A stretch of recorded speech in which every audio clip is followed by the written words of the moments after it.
పెళ్ళైనా పండగైనా వేడుక ఏదైనా పట్టుచీరల ప్రత్యేక వేదిక వారాహి సిల్క్స్.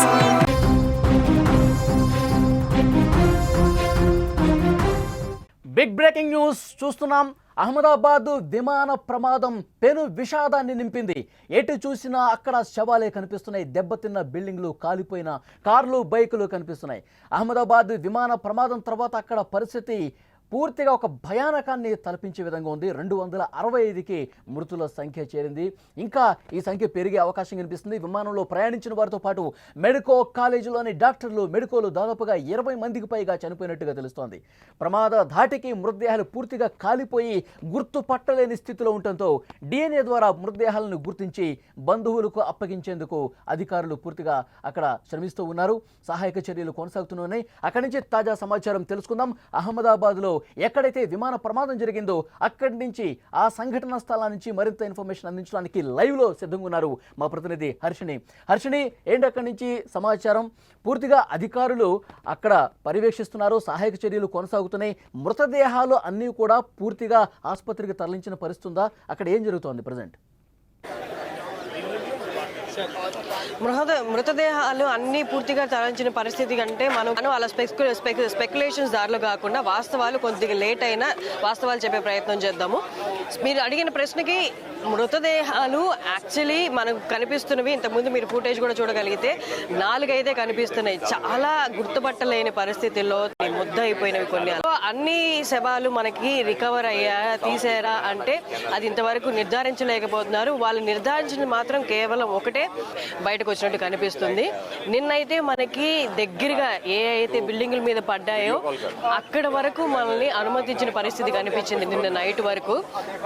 కానీ ఇప్పుడు ఇవాళ మోదీ గారు వస్తున్నారు అందువలన బ్యారిగేడ్స్ కొంచెం ముందుకు పెట్టేశారు. మీడియాను కూడా లోపలికి ఎలవ్ చేయనివ్వట్లేదు. ఇక్కడైతే కొంచెం ఉద్రిక్త వాతావరణమే ఉంది మీడియా పీపుల్ కి పోలీస్ మధ్య.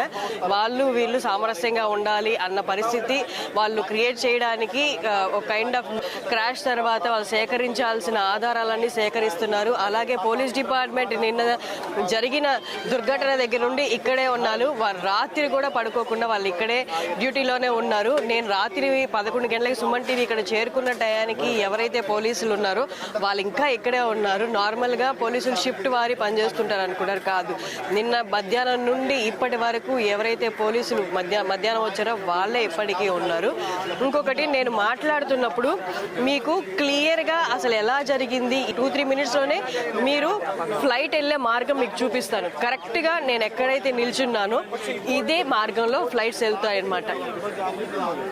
సో ఇదే మార్గంలో వెళ్తాయి. మనకి ఆ ఫ్లైట్ ఏదైతే కూలిపోయిందో Boeing dreamliner 787 dreamliner ఏదైతే కూలిపోయిందో అది పరిపూర్ణంగా కూడా టేక్ ఆఫ్ అవ్వలేదు. మన విజువల్స్ లో చూపిస్తున్నట్టు పరిపూర్ణంగా టేక్ ఆఫ్ అయితే జస్ట్ టేక్ ఆఫ్ అయిన 30 సెకండ్స్ కే పైలట్ కి తెలిసిపోయింది అవుట్ ఆఫ్ కంట్రోల్ ఉంది అని. అందుకే వాళ్ళు మేడే సిగ్నల్స్ పంపించారు. ఫ్లైట్ ఆ కంట్రోల్ తప్పిపోయింది, నేను చేతులు ఎత్తేస్తున్నాను, నేనేమి చేయలేను. వెంటనే వీళ్ళు 40th సెకండ్ లోనో వాళ్ళకి రెస్పాండ్ అవ్వడానికి ట్రై చేస్తే అప్పటికే ఎలాంటి సిగ్నల్ బోయింగ్ నుండి వాళ్ళకి అందలేదు. సో ఇది జరిగింది. నిన్న చాలా మంది చెప్పింది, చూస్తున్న పరిస్థితులను బట్టి ఇక్కడ ఉన్న ఒక అవగాహన తెచ్చుకొని చెప్పింది ఏంటి అంటే, మెస్ లో భోజనం చేస్తున్న డాక్టర్స్, మెడికోస్ ఎవరైతే ఉన్నారో వాళ్ళ మీద పడింది, స్టూడెంట్స్ మీద. అలాగే పక్కనున్న బిల్డింగ్స్ ఏవైతే ఉన్నాయో అవి కూడా బాగా కాలిపోయి అందులో కూడా స్టూడెంట్స్ ఉండుంటారు అన్న ఊహాగానాలున్నాయి. కానీ ఇప్పుడు మనం ఇక్కడ సేకరించిన ఇన్ఫర్మేషన్ ని బట్టి ఆ పక్కన కాలిపోయిన బిల్డింగ్స్ ఉన్నాయి కదా, మెస్ లో పిల్లల మీద పడిందే కాకుండా పక్కన కాలిపోయిన బిల్డింగ్స్ లో కూడా తీవ్ర నష్టం జరిగింది. ఎలా అంటే ఆ పక్కనున్నవి హాస్టల్ కాదు, చేస్తున్న సూపర్ స్పెషాలిటీ డాక్టర్లు. ఒకసారి ఆలోచించండి, ఆల్రెడీ ప్రాక్టీస్ చేస్తున్న డాక్టర్లు, ఎన్నో వేల మంది ప్రాణాలు కాపాడాల్సిన డాక్టర్ల క్వార్టర్స్ అది. ఓన్లీ డాక్టర్సే అక్కడ లేరు, వాళ్ళ ఫ్యామిలీ మెంబర్స్ ఉన్నారు. సో నైట్ డాక్టర్స్ లేదా నేను సివిల్ హాస్పిటల్ దగ్గరికి వెళ్ళినప్పుడు అక్కడ సేకరించిన ఇన్ఫర్మేషన్ ప్రకారం 60 నుండి 70 మంది, అంటే డాక్టర్స్ ఫ్యామిలీస్, వాళ్ళతో ఉన్న మెయిడ్లు, వీరందరూ కలిపి 60 నుండి 70 వరకు, చాలా 60 నుండి 70 మంది వరకు గాయాలు పడిన వాళ్ళు ఉన్నారు. అందులో చనిపోయిన వాళ్ళు కూడా ఉన్నారు. వాళ్ళు అఫీషియల్ గా ఇంకా రిలీజ్ చేయలేదు కాబట్టి ఇన్ఫర్మేషన్ ప్రకారం మేడం ఖచ్చితంగా 50 to 60 మెంబర్స్ ఇంక్లూడింగ్ డాక్టర్స్. ఆ పక్కన ఉన్నాయి కదా అవన్నీ క్వార్టర్స్ అన్నమాట, నల్లగా మారిపోయి ఉన్నాయి చూడండి. హర్షిని, మళ్ళొకసారి మిమ్మల్ని కాంటాక్ట్ చేసే ప్రయత్నం చేస్తాం. కొంత సాంకేతిక సమస్య ఉంది, సిగ్నల్ ఇష్యూ ఉంది. మళ్ళొకసారి మీతో నేను మాట్లాడతాను. అది ప్రస్తుతం హర్షిని చెప్తా ఉన్నారు ఆ సంఘటన స్థలంలో ప్రస్తుత పరిస్థితి, అలాగే ఎప్పుడైతే ఈ ప్రమాదం జరిగిందో ప్రమాదం తర్వాత ఉన్నటువంటి పరిస్థితిని కూడా పూర్తిగా ఎక్స్ప్లెయిన్ చేసే ప్రయత్నం చేస్తున్నారు. అక్కడ మెడికోస్ ఉన్నారు, వాళ్ళకి ఫ్యామిలీస్ ఉన్నారు, హాస్టల్లో భోజనం చేస్తున్నటువంటి క్రమంలో లంచ్ టైంలో ఈ క్రాష్ అవటం వల్ల పెద్ద ప్రమాదం జరిగింది. వాళ్ళు 60 నుంచి 70 మంది వరకు ఉన్నారు. ఎందుకంటే ఈ విమానంలో 240 మంది వరకు ఉంటే ఇక్కడ 60 మంది వరకు ఈ బిల్డింగ్లో ఉన్న పరిస్థితి. సో అందరూ కూడా తీవ్రంగా గాయాల పాలయ్యారు, చాలామంది చనిపోయారు. ఇప్పటి వరకు వస్తున్నటువంటి లెక్క 270 మృతదేహాలు చనిపోయినట్టుగా వాళ్ళకి గుర్తించినట్టుగా తెలుస్తుంది. ఇంకా మృతుల సంఖ్య పెరిగే పరిస్థితి కనిపిస్తుంది. ప్రస్తుతం DNA టెస్ట్ కూడా చేస్తూ ఉన్నారు, ఎందుకంటే కుటుంబ సభ్యులకు అప్పగించే ప్రక్రియ చాలా వేగంగా జరుగుతోంది. ఈరోజు ప్రధాని నరేంద్ర మోదీ కూడా సంఘటనా స్థలానికి వచ్చి పరిస్థితిని పూర్తిగా పరిశీలిస్తూ ఉన్నారు, సమీక్ష చేసే అవకాశం కనిపిస్తోంది. సో దర్యాప్తు అయితే నిష్పక్షపాతంగా జరిపిస్తామని చెప్తా ఉన్నారు. దీని వెనకాల రీజన్ ఏంటి, కారణం ఏం కనిపిస్తోంది?